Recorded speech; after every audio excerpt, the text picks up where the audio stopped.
Good evening, comrades and friends. My name is Mofana. I'm going to talk to you about the lessons we can take from the life and times of Comrade Chrisani. Comrade Chrisani, the political commissar, an intellectual of note, Chief of Staff of Mkondo Wesizwe, and the General Secretary of the South African Communist Party.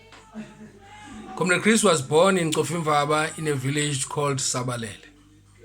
He studied at Fort Hare University before he went into exile.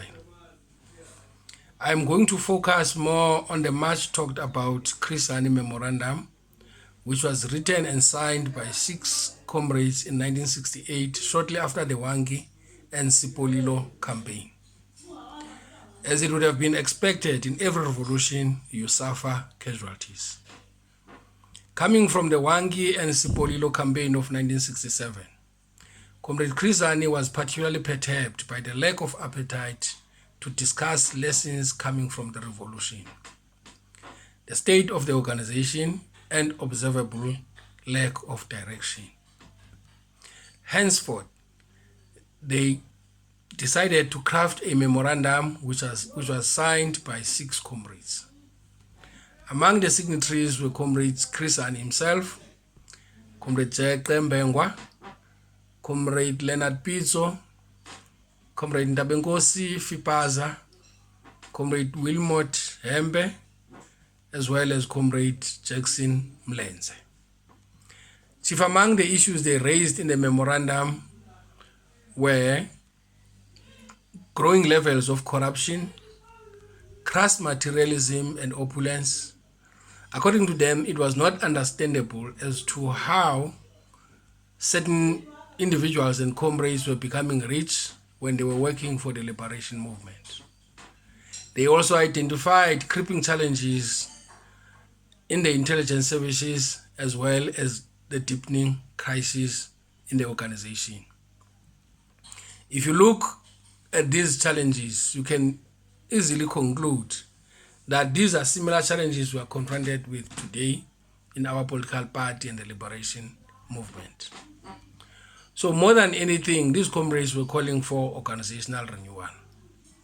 It is on this basis that it is widely believed that the Chrisani Memorandum led to the convening of Morogoro Conference of 1969, which was a turning point for the organization. It is through their courageous efforts and commitment to their conviction that the organization was overhauled. They faced internal persecution and possible expulsion.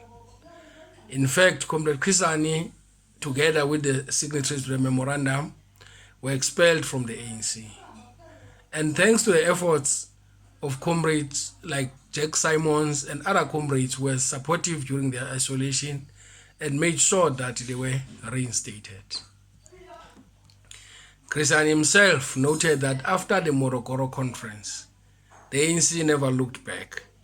He says the strategy and tactics document that emerged from that conference became the lodestar of the movement, and that with the establishment of the Revolutionary Council, there was a shift in emphasis, moving away from focus on international solidarity and towards building the ANC inside South Africa. What are the principles and values which best describe Comrade Chrisani? I will mention few. Selflessness, commitment to the cause of struggle, courage, as well as loyalty. I will conclude by positing that Comrade Chrisani was an epitome of a cadre as defined by Che Guevara. Che Guevara defines a cadre as a person whose loyalty is tested and whose physical and moral courage has developed along with his ideological development, in such a way that he or she is always willing to confront any conflict and to give his or her life for the good of others. I hope we'll have an opportunity to engage more on some of these values and principles. Comrade Chris would have wanted us to stay home and remain safe from the coronavirus. Long live the undying revolutionary spirit of Comrade Chrisani. Long live. I thank you.